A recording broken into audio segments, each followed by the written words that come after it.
สบายดีทุกคนพ่อกับบาวลานคือเก้ามันเดี๋ยวมื้อนี้จะพามากินมีตำมะฮุ่งมีต้มไข่เนาะแล้วก็มีเขียดหมูผักบงมีผักกระเซ็ดนะมาแซ่บๆน้ำกันเลยกันเดี๋ยว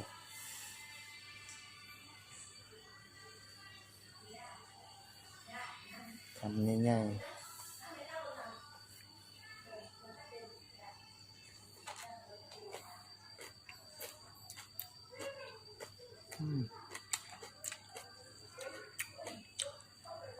กรอบดีนะ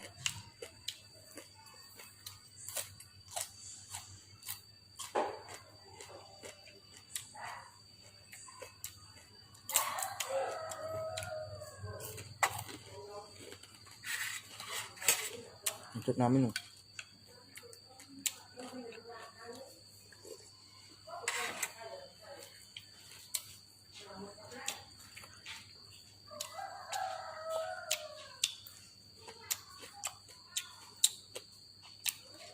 แซ่บๆค่ะ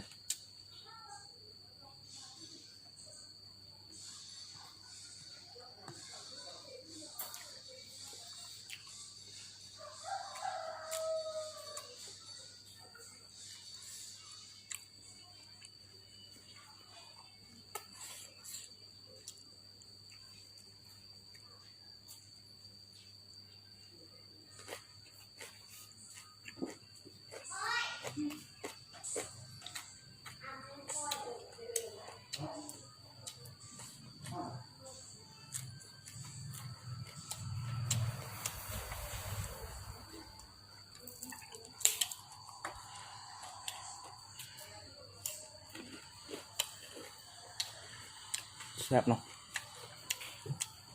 ช่วงบ้านเผ็ด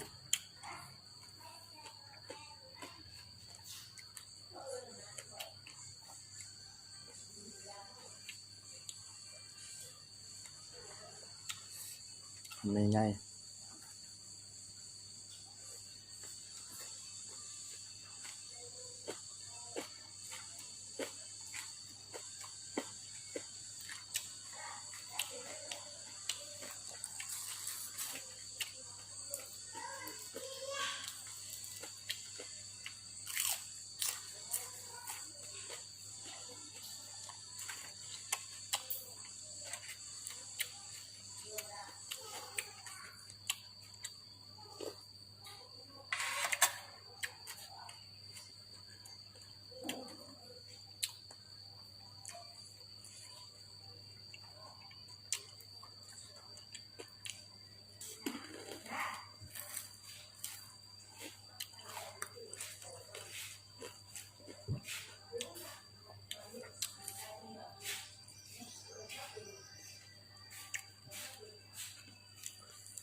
ใส่มะเขือเลย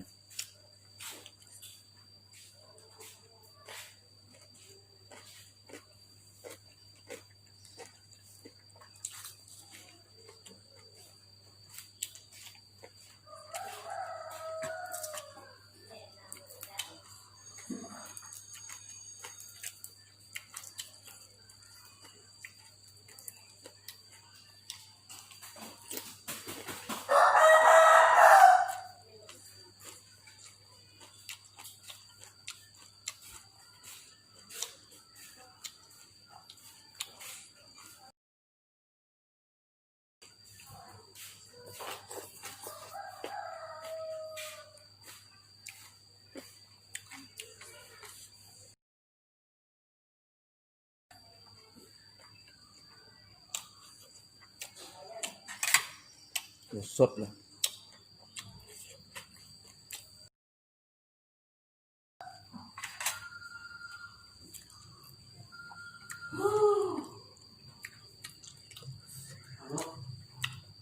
ผักกระเซ็ดกระแซบเนาะ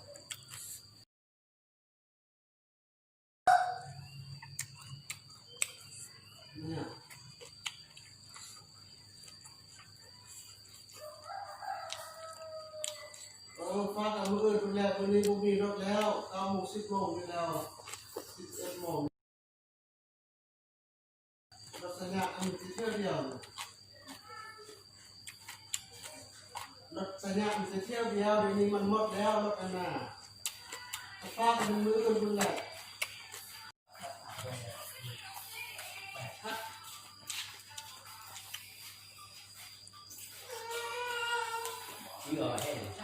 แซ่บเนาะ เหลือไปห้าซื้อ ผักบงกับกรอบ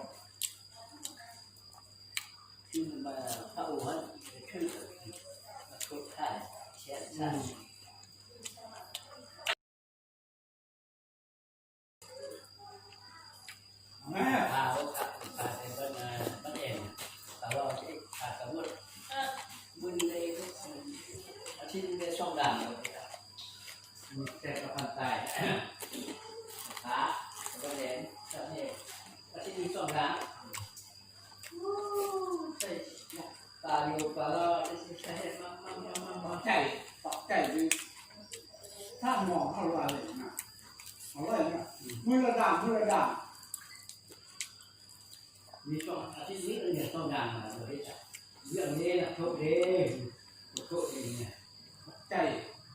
อยู่ใหญ่เลย พอขัดสิบห้า